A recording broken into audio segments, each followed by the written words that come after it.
Hablar de la educación sexual no es únicamente hablar del sexo, no es únicamente hablar del coito y o de juguetes sexuales. También implica el cuidado, la prevención a través de los preservativos y sin olvidar desmitificar. Es decir, lo que son los tabús, lo que son los mitos, la mala información e incluso conocer la historia de.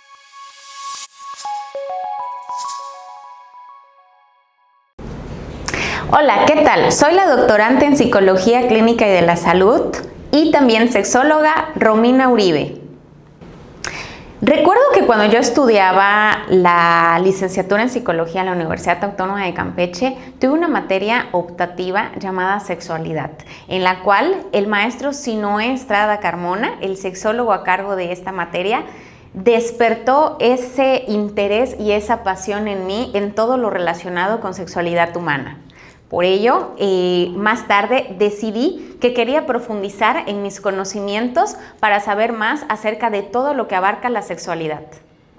Sin embargo, a pesar de que estamos en pleno apogeo de la tecnología, de los medios, las redes, la información que está a un clic, la sexualidad humana aún sigue siendo un tabú. ¿Por qué? Porque así como existen zonas marginadas, la sexualidad humana también tiene información errática, así como tabús.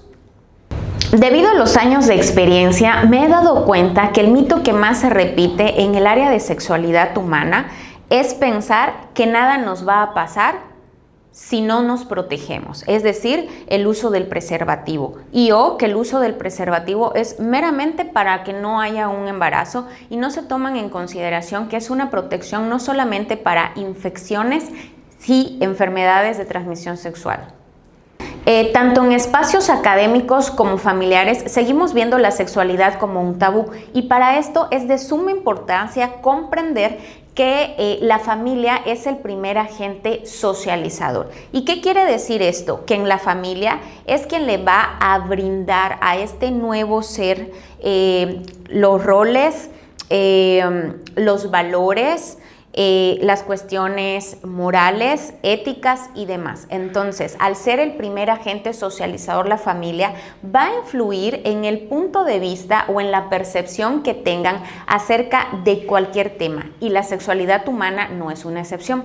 Entonces, pues digamos que este ser humano posteriormente se inscribe a alguna escuela, también va a influir el tipo de escuela en la cual se vaya formando, si es una escuela tradicional o si es una escuela que tenga algún corte religioso, ¿no? Entonces, todos estos factores pueden influir en que tengan información o información errónea también, porque hay que recordar que no toda la información es asertiva o certera.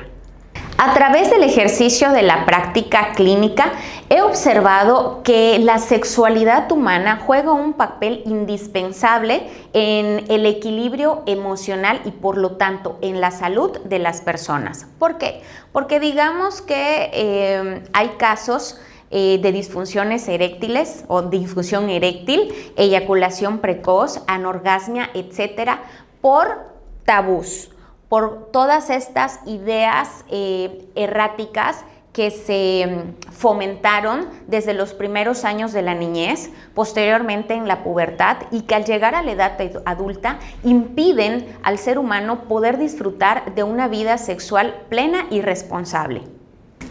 En la actualidad, para obtener información por TikTok, por internet, etc. Sin embargo, hay que estar conscientes que la información que nosotros podemos encontrar en la web hay que discriminarla y analizarla. Actualmente podemos encontrar información errónea, los jóvenes sobre todo encontrar información errónea, incluso en lo que son juguetes sexuales y de ahí tomarlo cual si fuera un libro de educación sexual. Digamos que lo que conocemos como pornografía o expresiones gráficas de la sexualidad.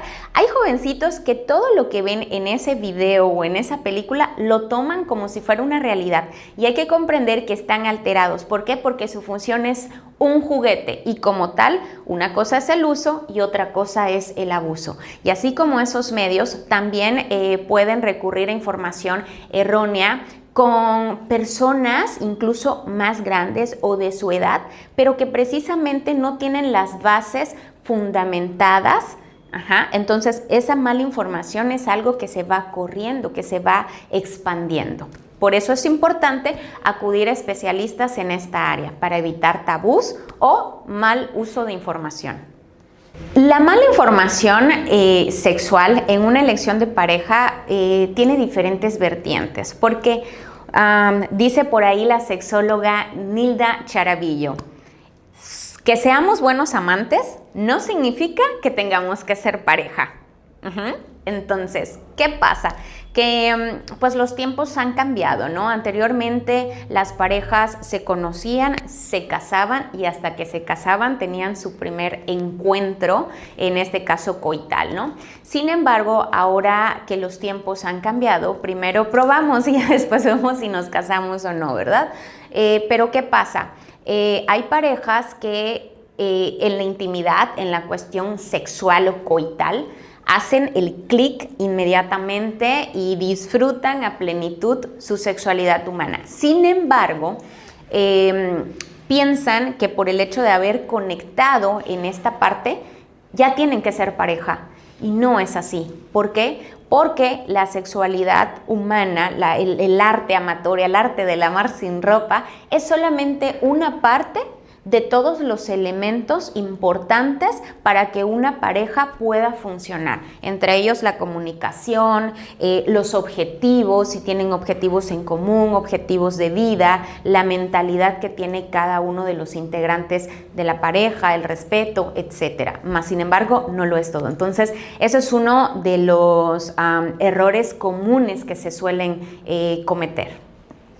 Hablar de la educación sexual no es únicamente hablar del sexo, no es únicamente hablar del coito y o de juguetes sexuales. También implica el cuidado, la prevención a través de los preservativos y sin olvidar desmitificar. Es decir, lo que son los tabús, lo que son los mitos, la mala información e incluso conocer la historia para poder comprender que en cuestiones de sexualidad humana tiene mucho que ver con la cultura, con el contexto sociohistórico y o también entender que sexualidad humana, ¿por qué sexualidad humana? Porque somos seres sexuados. Entonces, la cuestión de sexualidad humana o de sexo no se limita solamente a nuestros genitales, no es la parte de genitalización, es la parte también de una conexión emocional. En la sexualidad humana incluso se abordan temas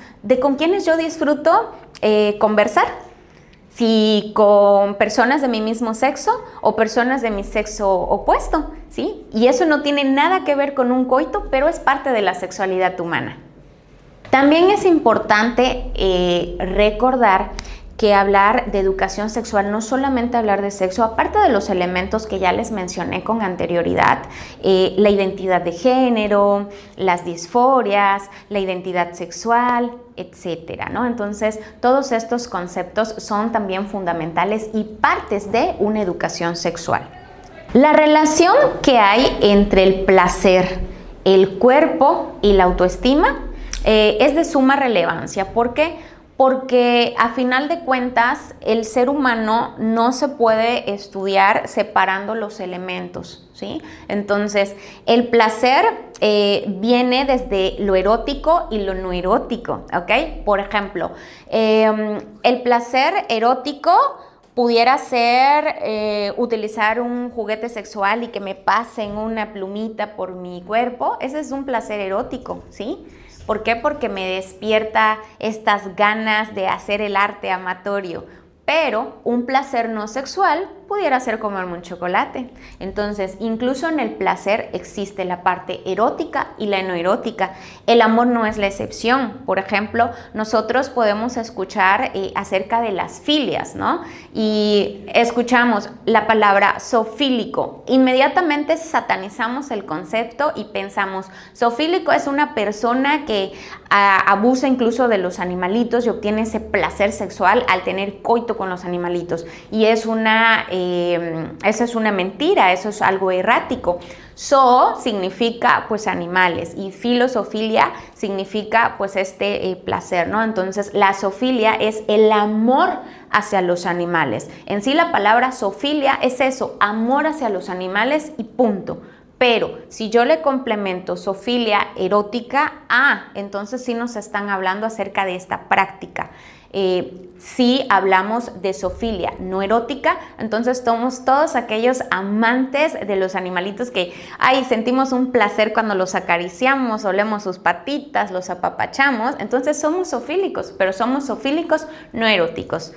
Así como este ejemplo, hay muchísimos más que son mitos. Por eso es parte fundamental difundir este tipo de información para poder hacer uso correcto de los conceptos.